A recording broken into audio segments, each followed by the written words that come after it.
Nate goes in first, but there's a problem, and Shirt has to get help. These are some of the most unsettling clips ever recorded. I've searched through countless videos to bring you only the most intense moments, so viewer discretion is advised.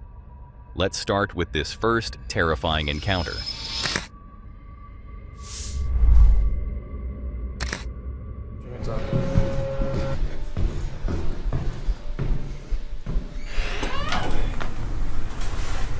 Oh, heck no. Got a cool little fireplace, is it?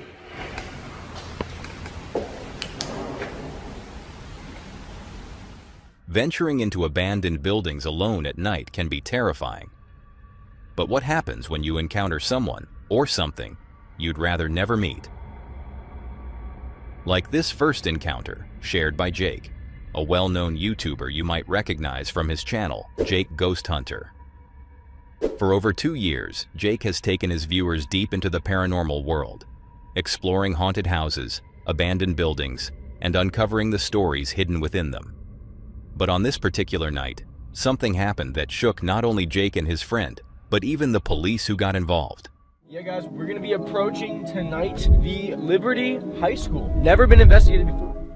The night began like many of Jake's investigations, with jokes and laughter as he and his friend drove toward a reportedly haunted school.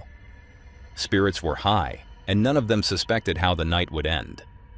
Upon arriving, they parked outside the building and read up on its history. The stories behind the haunting were disturbing, but after coming this far, they were determined to go in, hearts pounding in anticipation.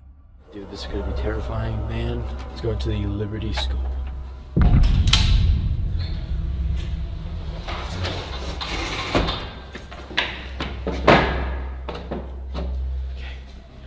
The third floor, dude. Switch other figures are extremely common. If there's anybody here, any spirits, children, teachers, principals, janitors, we're here to talk to you tonight. The moment they stepped inside, a wave of dread washed over them. It felt like something, or someone, was already watching. Feel free to make any kind of noises you want.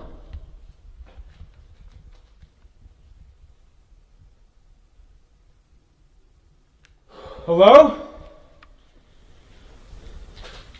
Holy whoa. Someone just got thrown, dog. What? Can you walk towards us? Whoa, bat. Where, dude? Bird. What the hell was that? It's a bat, I think. It is a bat. Oh. Oh, no, this isn't good. No, that's not good. This isn't good. Okay. Oh, crap. Hey, bat. Hello? Hey, mister. It's right there, you see it? Mr. Bat? Mr. Bird? Okay, it's Oh, a dove. it's a dove. Pigeon. It's a pigeon. We got him. Hey, buddy. Alright, keep exploring, bro. Let's work our way down. At first, they tried to laugh it off, blaming the feeling on a pigeon they startled. But deep down, they knew this was only the beginning. Whoa.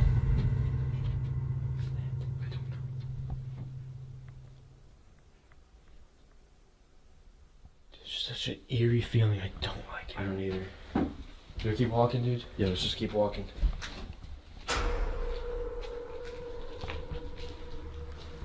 Okay. What? I hope that was a bat clear down there, but I 100%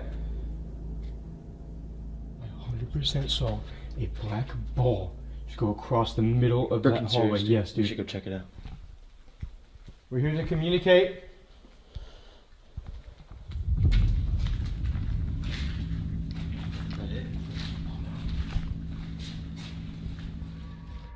As they continued through the dimly lit hallways, nerves on edge, the air seemed to grow heavier.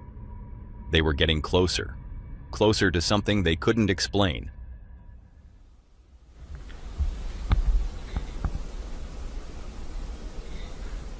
What is that? What is that? It's right here. Shh, careful.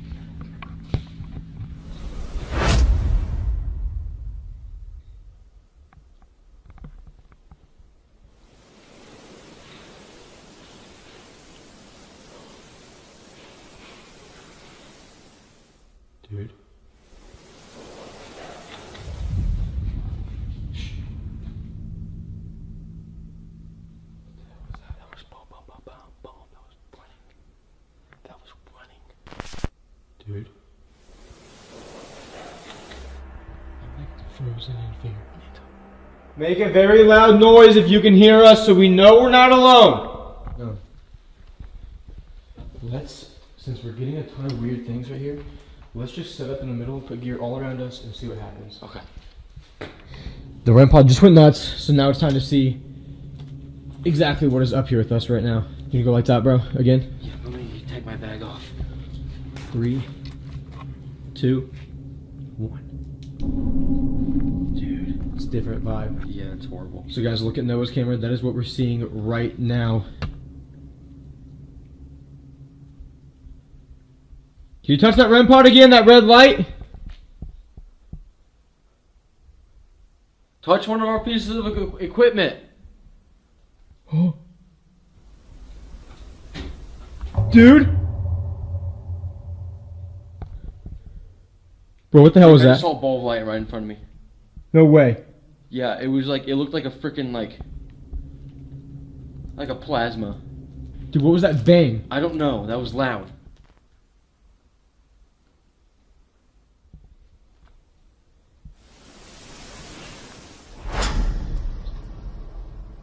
I just heard a kid go, hey. Yeah, it was like... Oh my God! Back away if we heard your voice! Was that someone else? Can you touch that again? Dude, right when you heard the kid's voice. What is happening, man? I don't know. But that was a clear voice. Yeah, it was like, hey! It was like a, hey! I heard like weird. And then the freaking REM pod went off, detecting an energy surge. Thinking they'd covered enough of one wing, they decided to head toward another section of the building. But before they could get far, they heard something. Something that made them stop cold. So guys, we are going to... Has this been on? What was that?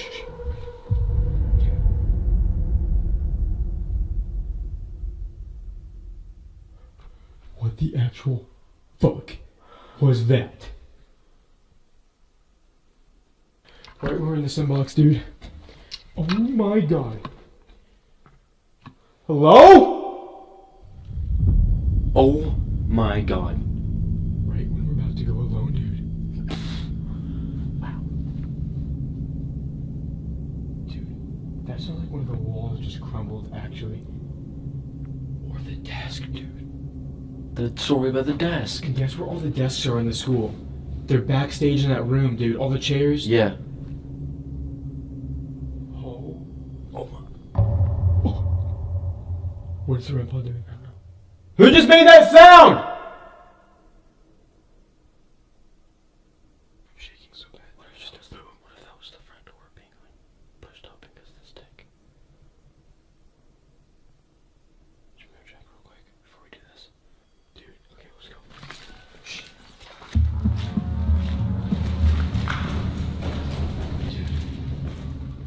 Their fear spiked. Was someone else in the building? Was it a squatter or something worse? They headed downstairs to catch their breath and listen for movement. But the silence was just as unnerving. To shake things up, they made a bold choice, to split up. That's when everything went wrong.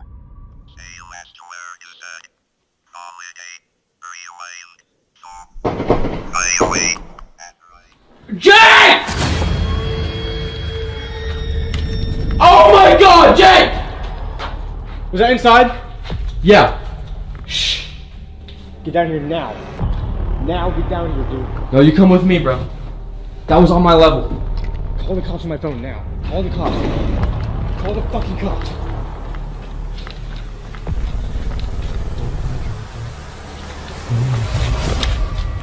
Call the fucking cops. Just get down. Turn the lights off. That was gunshots. That was gunshots. Just sit down. Turn the light off. Where's it on?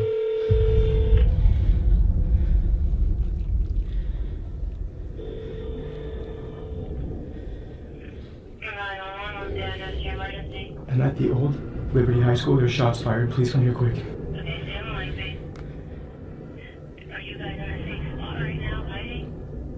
Kind of, but not really.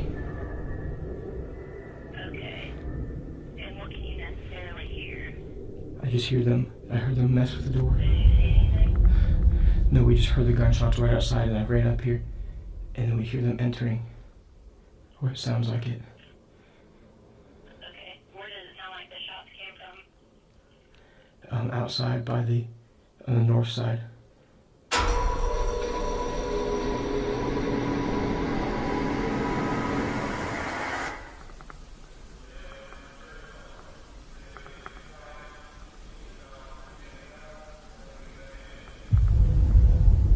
Yeah, we hear those. Okay, sounds good. I might push you in the pocket real quick.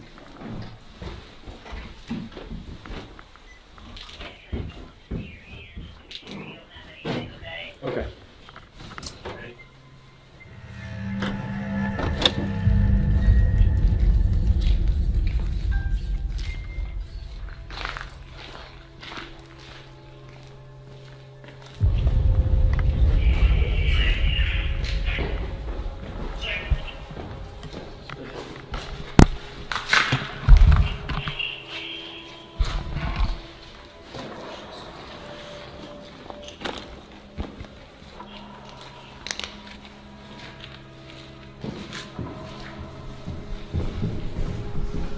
Put your hands up.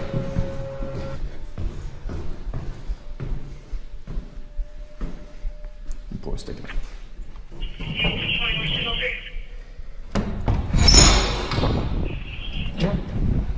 Thank you all. Yep. We go over here. You guys armed at all? No, we have nothing. Are you the callers? Yes, yeah, we are. So what happened? Shaken, the boys later recounted what they experienced. When the police heard their story, they didn't waste time. They went into the abandoned school themselves, thinking someone might be hiding inside with a weapon. But what they encountered wasn't what they expected. Sheriff's office, security, or make yourself known.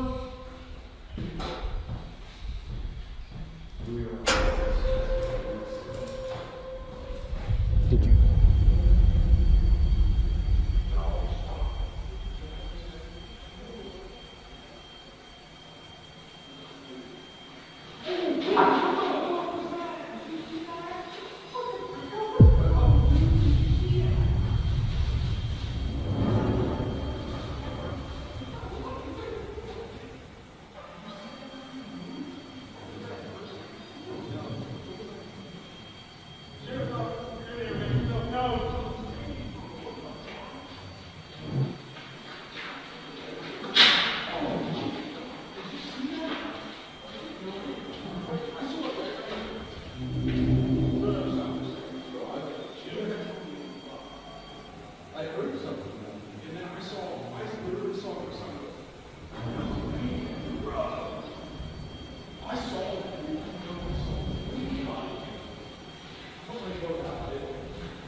Something in there. Are you serious? For real?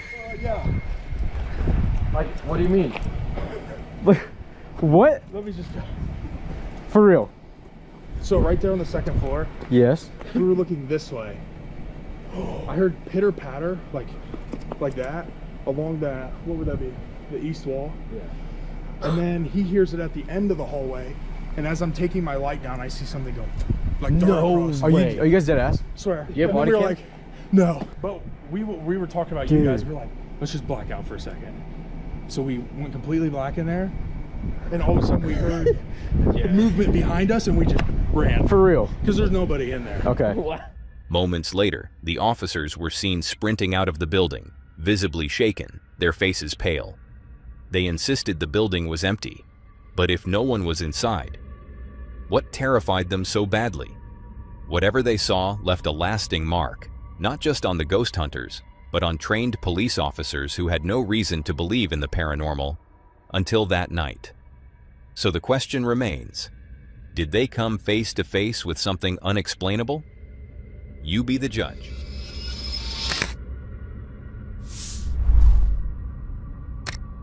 It's late one night when three brothers are fast asleep in their shared bedroom. Suddenly, they're jolted awake by a strange sound, something tapping or moving just outside their window.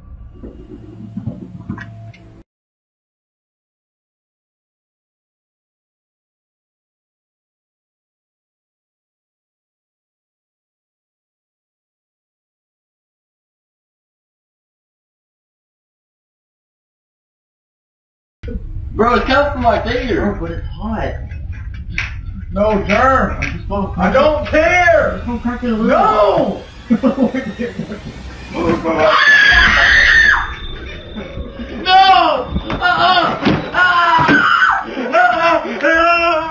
As they look over, they experience the fright of their lives. Someone, or something, is peering into their window from the darkness outside. The boys scream and bolt from the room, completely terrified. Unfortunately, the clip was posted without any source or explanation. So we're left to wonder, what did they really see that night? And perhaps even more worrying, how long can that shaky bunk bed survive before it collapses on the poor guy sleeping on the bottom? A woman named Jeanette moved into a new apartment. She had just gotten the keys and was filming the whole moving process for fun, just little clips here and there for her followers. But not long after settling in, something really strange happened. While filming one of those clips, Jeanette accidentally captures something she never expected.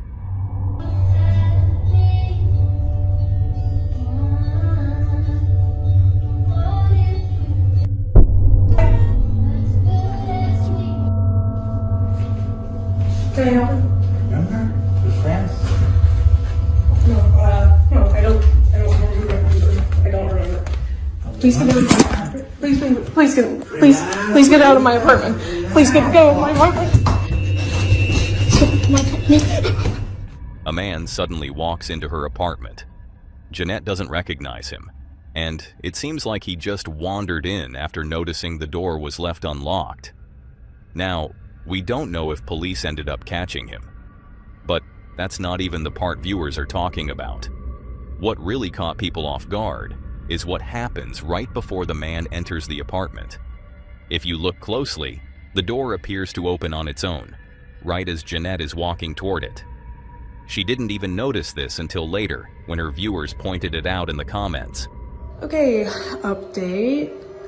I'm just as confused as you guys are. I have no idea what happened. All I know is whatever happened, I'm grateful to whatever opened this door, because if this didn't open, I don't know, some things probably would have happened. She manages to get out safely and goes to get help. But then, just a few nights later, something even more unsettling happens. This time, Jeanette is filming a lighthearted video with her cat when things take a disturbing turn.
camera catches something odd on the bed right behind her. A visible indentation starts forming on the mattress, almost like someone just sat down, even though no one is there.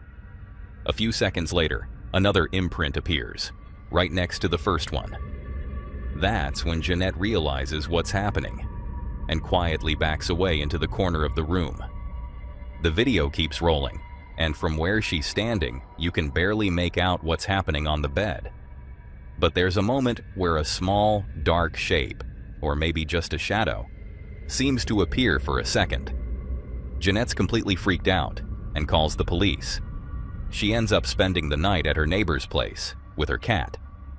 Police did find the man from earlier, who had apparently run off after the first break-in, but they had no explanation for what the camera caught inside the apartment. And as strange as it all is, this wouldn't be the first time someone's experienced something like this during a break-in, which kind of leaves the big question: what exactly is going on in Jeanette's new place? And why does something unexplainable seem to happen every time someone tries to get in?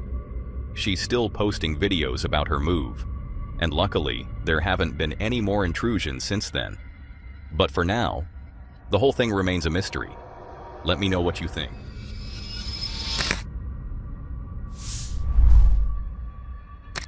This video brings us to yet another creepy internet saga, one that's been unfolding in real time on Twitter. It's called The Sun Vanished, a strange and unsettling Twitter account that went live about 2 weeks ago. The story revolves around a person trapped inside their home, documenting their life, in a world where the sun has completely disappeared, and there's no sign of it coming back. The account tweets almost daily, and each new post adds another chilling piece to the story. Since its creation, it's gained significant attention, and for good reason. The entire thread is deeply eerie, and it's hard to look away. So let me walk you through some of the most notable moments from this disturbing narrative. The story opens with this unsettling tweet: "Help. It's late in the morning and still dark outside. Where is the sun?" This afternoon, panic is taking hold on the nation in response to the sudden disappearance of the sun, with violent riots taking place in just about every major city.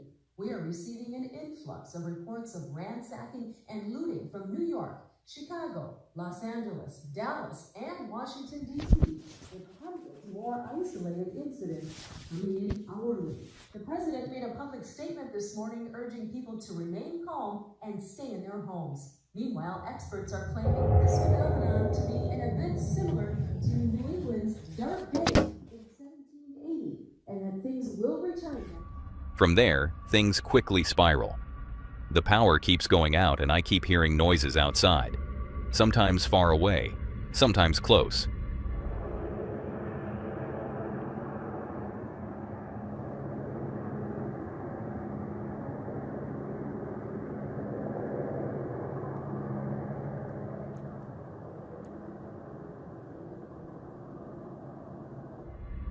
I can't sleep. I think the noise is outside, or gunshots. I went outside. I saw something out there. I can't really explain, but I can show you.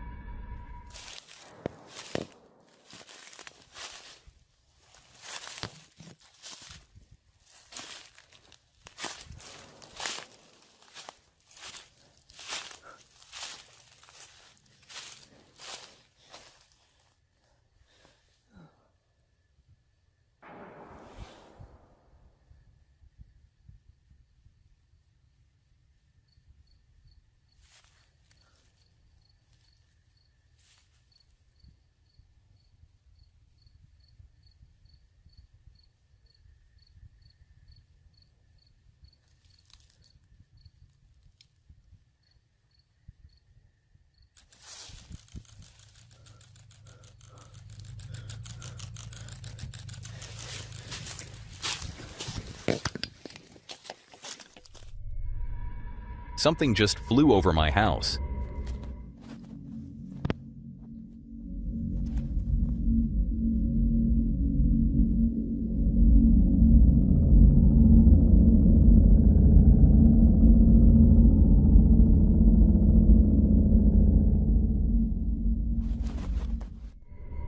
I just compared the sound of this video to the sound of the helicopter footage I posted a few days ago. Whatever this was, it was definitely not a helicopter. Thank God, one of my friends is still alive. He just texted me.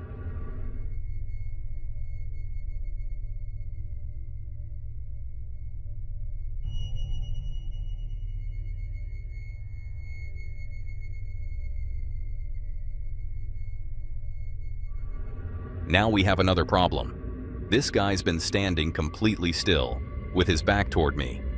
I have no idea how long he's been standing there.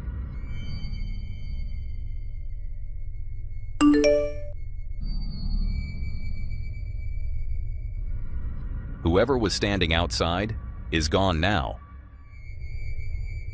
Shit.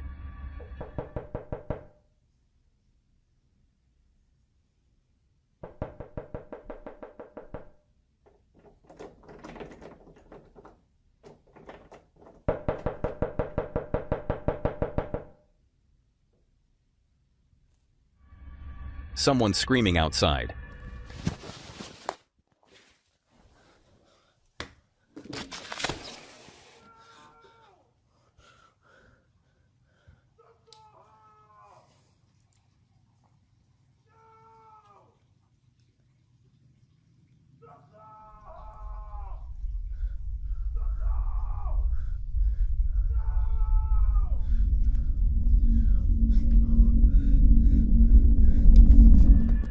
I can see a faint line outside my bedroom window.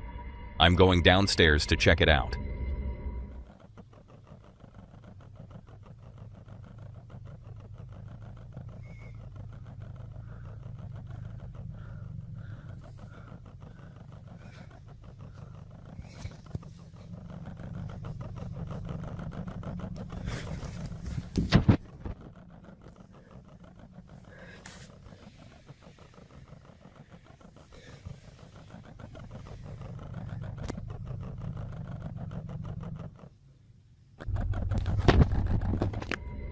I'm hearing noises outside again.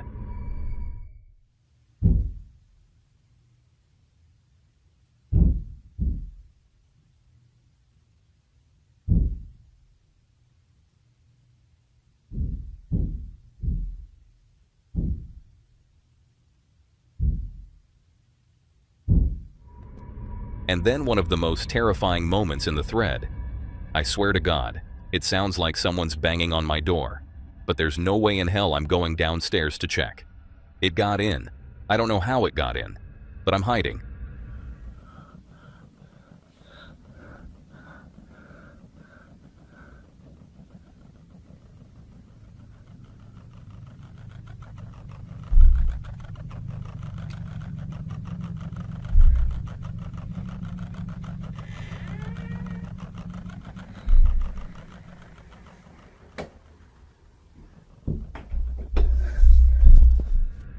I'm sorry if I'm gone for a while.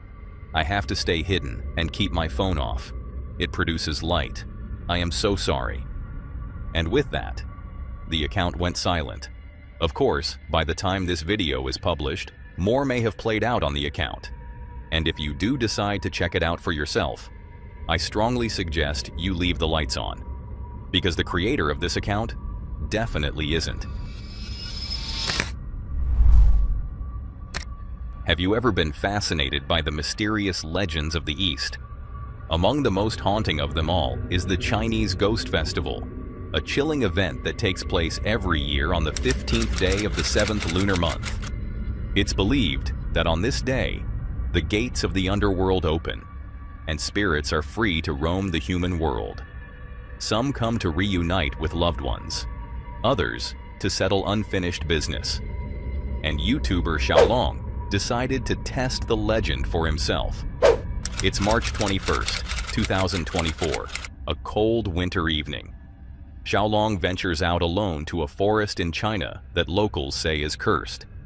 Deep within the woods lies an abandoned graveyard, said to be haunted by spirits that grow restless during Ghost Festival season.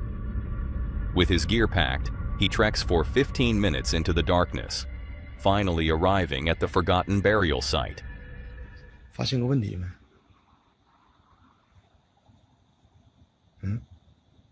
你发现这个地方寸草不生吗？这应该是个绝户地，也就是我们常在电影里面听到的极阴之地，称之为鬼煞之地。这个地方，兄弟们，我操，这很有可能会出现僵尸啊！我得亏我今天请了一个我最牛逼的法器。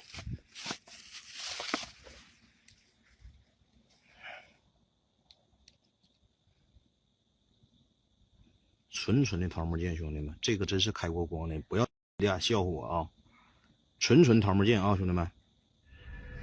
He sets up his camera, lays out his equipment, and begins asking questions, hoping to make contact with the other side.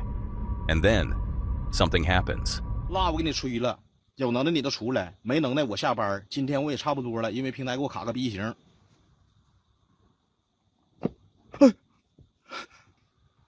我妈呀！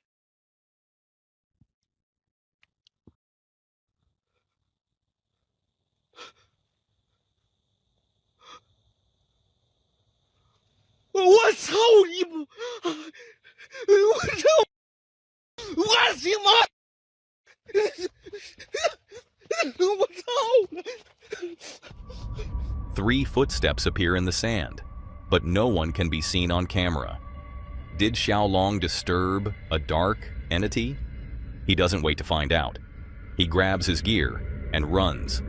But just as he turns to his left, something even more terrifying happens.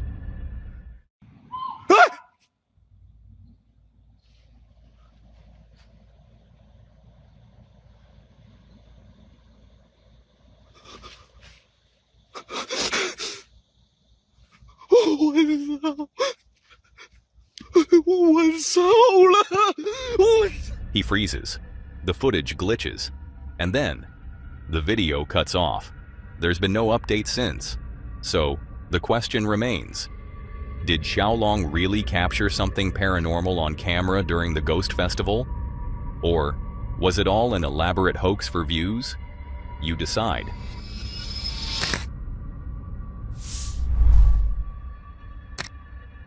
They shot at my tires. They shot at my tires. I can't. We're receiving an influx of reports of ransacking and looting from New York, Chicago, Los Angeles, Dallas, and Washington, D.C. While living in a polygamous community, did you know of any underage girls who were married to adult men? The internet is filled with creepy content, but some videos go beyond disturbing. Like this video that comes from a user on Facebook named Rico Malik.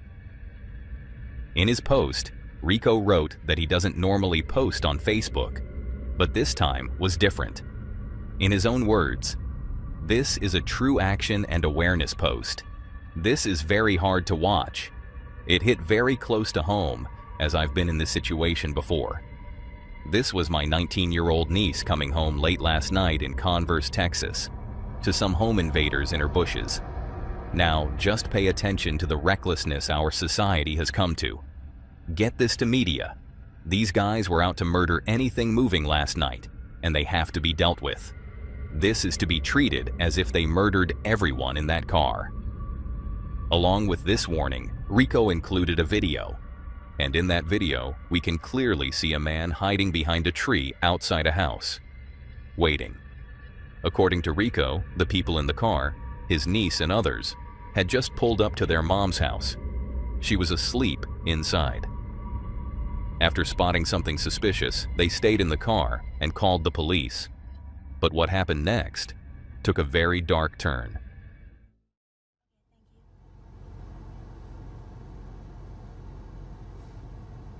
Do you want to tell your mom? No, wait. Wait till the cops get here. They're just waiting. I locked the door, so I was like, Yeah. because if they, Hello? that doesn't mean they're alone. Curtis, no. Them right there. No, Curtis, there's another one. Sorry, I caught them. Lock the door. Hi, I'm in Converse at 8. There's somebody standing at the side of my house. Looks like they're trying to get in. They're trying to run. I'm reversing. Oh, they have a gun. 8310 J. I gotta get out of here. Go.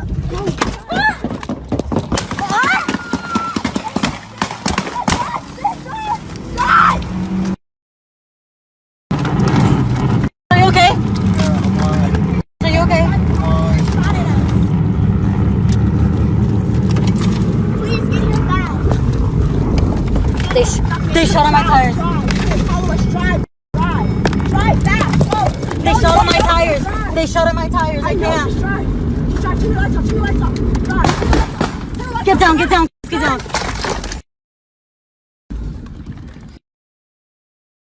Please drive. Hurry before they find us, please. Are you okay? Put down. Please. Oh my gosh, just stop. God, please don't let them come. God, please. God, please. God, please. God, please. God, please. God, please don't let them come. God, please. God, please. God, please. Do you see anyone? Can you see? No. Can you see? Don't look. Just stop. Just stop. Just stop. Just stop. Thankfully, in this case, everyone made it out alive. They were lucky, incredibly lucky, that no one was hurt, because this situation could have gone so much worse. After watching the footage, I couldn't help but think about what I would have done if I were in their place. And the truth is, there's no good option. Grab a gun and try to fight back? There were two of them, and they had a clear line of sight to the car. Ram the car into the tree? Maybe. But then the second man would have come out from the bushes, guns blazing. Back out and try to speed off?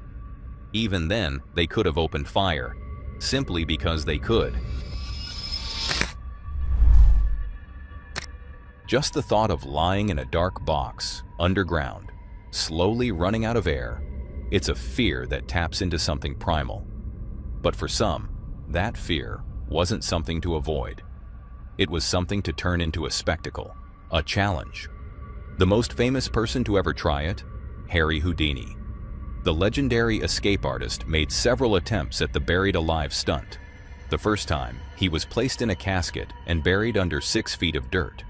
He actually punched through the surface and almost made it, but passed out before he could finish the escape. People thought he was dead. He wasn't, but he came close. He tried again, twice, survived for over an hour each time, but he never quite made it out on his own. He always needed help getting pulled out. Houdini swore he'd try again in 1927. He believed that would be the year he'd finally do it. But he died before he could, and ever since, the buried alive trick has become a kind of holy grail for magicians and escape artists. The one stunt even Houdini couldn't pull off. Fast forward 66 years. Halloween, 1993. A man named Bill Shirk decided to give it a try, live on TV. He wanted to honor Houdini, but also to raise the stakes. Not just buried, but buried in a coffin, handcuffed, with cement poured on top instead of just dirt. From the start, things felt off. Shirk was worried. He said the grave was too wide and long, which changed how the stunt would work. I got a bad feeling about this thing. As the first layer of dirt was shoveled on, he used his walkie-talkie to tell his crew to stop everything. He wanted out, but it was too late. Cameras were rolling. The audience was watching. He changed his mind, told them to keep going. Cement was poured. It began to harden. And then, something terrifying happened. Decides to go ahead. I think we gotta go. Tons of concrete are poured. Suddenly, the concrete sinks. The coffin has been crushed. The level of concrete suddenly dropped. Big bubbles rose to the surface. Then, a loud splash. The crew froze. There was only one explanation. The coffin had caved in. The cement and dirt rushed in, crushing everything inside. A rescue team jumped into action, but people feared it was already over. If the weight hadn't killed him, the lack of oxygen probably had. A backhoe digs, and crucial moments pass. Shirk cannot be found. But then, miraculously, Bill Shirk emerged from the rubble, barely conscious, gasping for air. He was rushed to the hospital, broken bones, bruised body, but he was alive. Thank God he spared my life on this one, and it'll be a while before I'll do one of these. Even though Bill Shirk said he was done with death-defying stunts, that didn't last long. Not really. He was back at it not long after, trying the same kinds of escapes that almost killed him. And sometimes, the results were nearly just as bad. Shirk climbs in the casket, the snake goes in first. But there's a problem, and Shirk has to get help. But as lucky as Shirk was to survive, not everyone was. 2 years before Shirk's near-death experience, Joe had tried the same trick, buried in a plastic and glass coffin with cement and dirt poured on top. It was his shot at fame. He'd already done a buried alive escape once before. 6 feet of dirt, wooden coffin, and he survived. But this time, things were different. He didn't test the coffin, he didn't test the cement. He didn't have a rescue plan. The crowd was there. His parents were there. A TV crew was rolling. And then, it happened. It was a cold night anyway, and when it sunk, I just knew trouble. We're in trouble. And it's not fun anymore. Much like the footage from Bill Shirk's near-fatal escape, the level of cement and dirt during Joe's stunt suddenly began to dip. But this time, it happened in a much more dramatic fashion. The cave-in was so violent, I'm honestly not even sure I'd be allowed to show it on YouTube. According to several eyewitnesses, the weight of the cement completely crushed the coffin. There was a deafening crash, followed by instant panic. People rushed in, desperate to dig him out. But without any kind of rescue plan, things spiraled into chaos. Trapped beneath dirt and concrete, surrounded by cheering fans, his own parents, and a rolling TV camera, the amazing Joe lost his life. Ironically, inside a coffin, buried 6 feet under.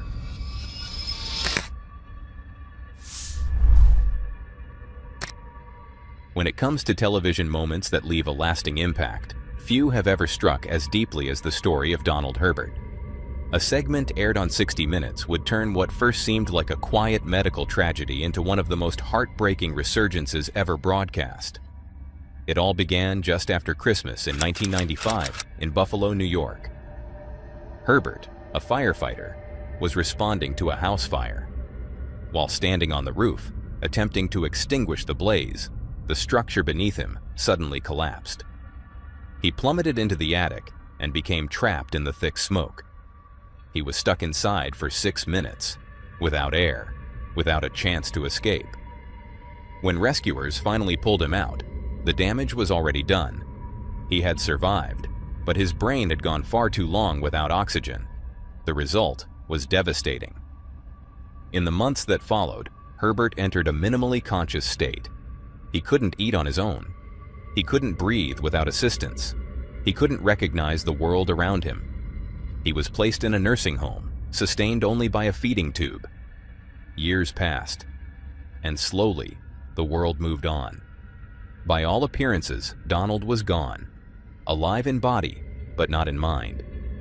But then, something impossible happened.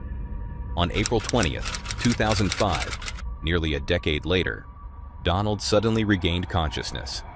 Without warning, after nearly 10 years of silence and stillness, he became lucid. Staff were stunned. His awareness was sharp. He recognized his family. He asked about them. He remembered his life. The moments following were all captured by cameras and later shown on an episode of 60 Minutes, with the footage being some of the hardest hitting and emotional that I've personally ever seen.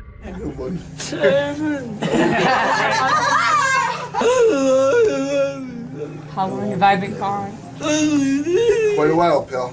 Quite a while. 10 years. The pain in discovering that he had been gone for 10 years all that time missed, robbed from a man who was just doing his job, is indescribably gut-wrenching. It began like the build-up to any major football match.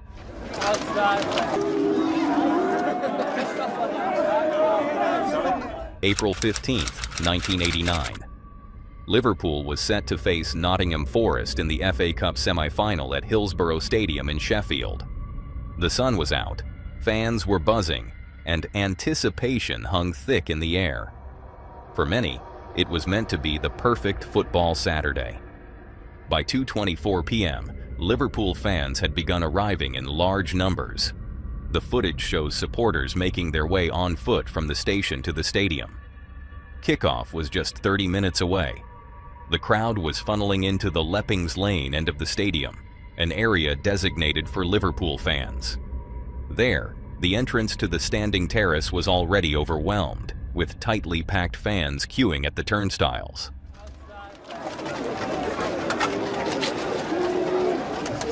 CCTV footage monitored by police revealed what many would later call a failure in crowd control. Outside, the sea of supporters swelled by the minute. Inside the stadium, the two central pens behind the goal, the most direct route from the tunnel, were already dangerously full. Yet fans were still being guided into them. Despite the overcrowding, spirits were high. People sang, chanted, and held up scarves, completely unaware of the danger looming just minutes ahead. But at 2:40 p.m., the atmosphere began to shift. A child was seen being lifted out of the crush, an early, silent alarm.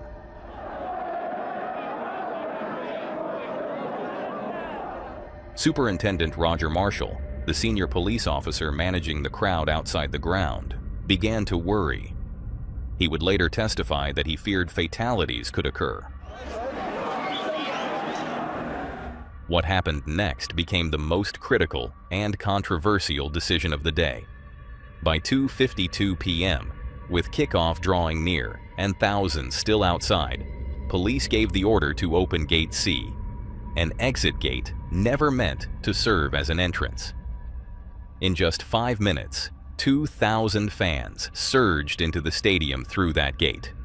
With no signage or direction, most went straight ahead, through the tunnel and into the already overcrowded central pens. And the match is on with Liverpool in red. The side pens, which had plenty of room, remained largely empty.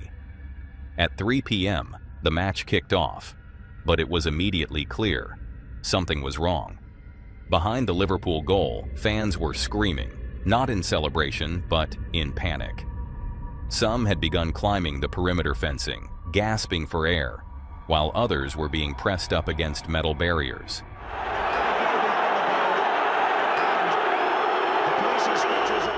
Initially, some officers and stewards mistook the chaos for a pitch invasion. At 3:06 p.m., police halted the match and ordered players off the pitch. But even then, many still hadn't grasped the magnitude of what was unfolding.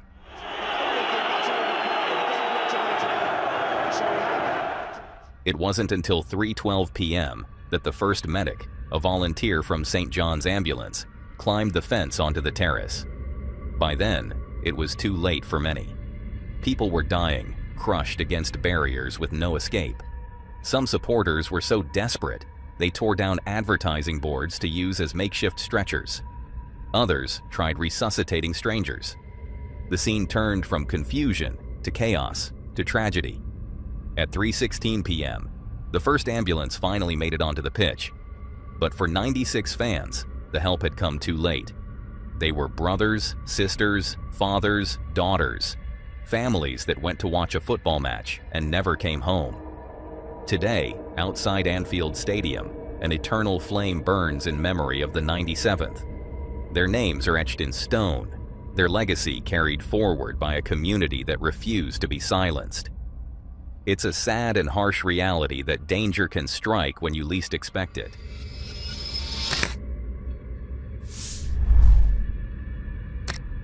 There's something strangely captivating about a live police chase or standoff. Maybe it's the unpredictability, the feeling that anything could happen at any moment as the events unfold in real time, completely unfiltered. This is like a comfortable stroll that this guy's just taken through the neighborhood. Somebody, making the decision said, just let this guy go. Some of these broadcasts end up being bizarrely comical, remembered more for their absurdity than anything else. Others spiral into complete disaster. Luckily, not a lot of people are just, wow, just missing those cars into that power line there. Wow, and that is quite the ending to this pursuit. And throughout the history of televised chases and standoffs, there have been a few moments so jarring, so deeply disturbing, that they've left viewers permanently shaken. This is Today in LA, First Edition, with Carla Arago. One of the earliest and most infamous examples came in April of 1998 in the unofficial capital of car chases, Los Angeles. At around 3 p.m., regular programming across the city was suddenly interrupted. Even children's shows were cut mid-air. What followed was one of the most horrifying standoffs ever aired.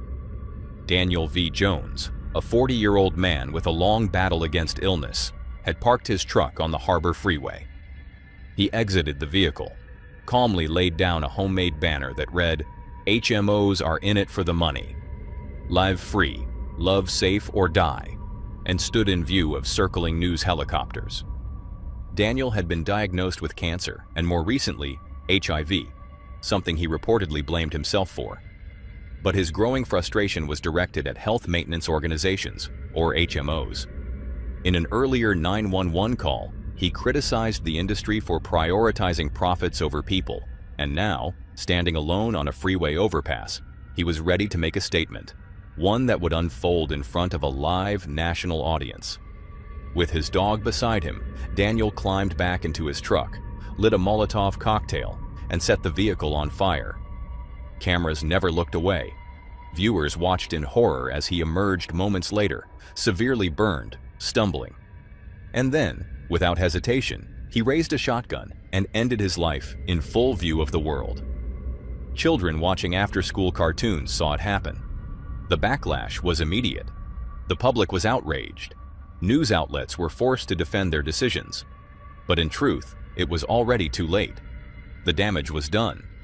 What should have been a turning point for how live incidents were handled only led to more broadcasts like it. And in 2007, another moment would unfold, one that, for me, has left a lasting mark for over a decade. It was July 27th, just after 12:30 p.m., in Phoenix, Arizona. The familiar breaking news graphic flashed across multiple stations. A high-speed chase had broken out, reportedly beginning after a white pickup truck had crashed into a police vehicle and fled the scene. Helicopters were immediately dispatched. Cameras zoomed in. The world watched. At one point, police deployed a spike strip, which shredded the truck's tires and forced the driver to gradually slow down. Eventually, the truck came to a complete stop, bringing the chase to its dramatic conclusion. And it looks like they're probably just going to let this thing play out. Yeah, he can't go much further. This may be the end of this thing. News helicopters scrambled to get the perfect angle. It felt like the moment everyone was waiting for. But then, the screen cut to static. Well, he's taking off running. Okay, now it's a foot chase. Okay, now he's jumped into another vehicle. Okay. All right, they're closing in. Looks like they've... Oh, jeez. We're going to pull out. We don't know what has just happened right there. It looks like the police have closed in on him. We don't know what exactly has transpired between the police. Moments later, the broadcast abruptly returned to the studio. A sudden commercial break followed. Confusion spread. Viewers frantically switched channels, desperate to find out what had happened. And that's when the full horror became clear. He commandeered another car. Wait. I got a problem here. Okay. I got an accident. Go north. I got a helicopter down. Oh, no. Connie is telling us she has a helicopter down. Oh, no, Connie. This is unbelievable. All right, well, we're going to leave that pursuit and find out. Oh, this is miserable. This is unbelievable. Connie, can you tell us, are you getting chatter? You would know more than us right now. While one helicopter from KNXV-TV, piloted by Craig Smith with cameraman Rick Krolak, was hovering over the scene. Another chopper from KTVK, piloted by Scott Bowerbank and cameraman Jim Cox, had unknowingly flown directly into their path. Focused on filming the chase, neither crew saw the other. And then, they collided. Both helicopters plummeted from the sky. All 4 men on board were killed. It happened live, in front of an unknown number of viewers. Some of the footage captured just before the impact is bone-chilling. In the KNXV feed, you can hear faint yelling in the background. We don't know what has just happened right there. It looks like the police... In the KTVK chopper, audio picks up the crew's final moments. mere seconds before the crash. Now he's hitting eastbound, and he just hit some more barricades. Absolutely unbelievable. This guy doesn't care what he hits. It was one of the darkest moments in the history of live broadcast chases. But what made it all the more heartbreaking was what came after. Reporters, many of whom were close friends or colleagues of the victims, were now tasked with covering the deaths of the very people they had just been working alongside. Holy crap! Oh no! Oh Jesus! Oh God! Oh my gosh! Hey, oh my God! Channel 15 and Channel 3 just had a mid-air collision. Just watch that whole thing. I'm good. I'm off your nose. I'll get back with you. I think it was Scott. The grief was raw, the reactions unfiltered. News anchors wept live on air. And yet, despite all this, despite the trauma, the irreversible loss, the public outcry, the format survived. Live chases continued. Broadcasts still chase spectacle. And the cameras, they still don't look away. Now that was all for today, folks. If you enjoyed these horrifying clips, click to see more on the video on screen.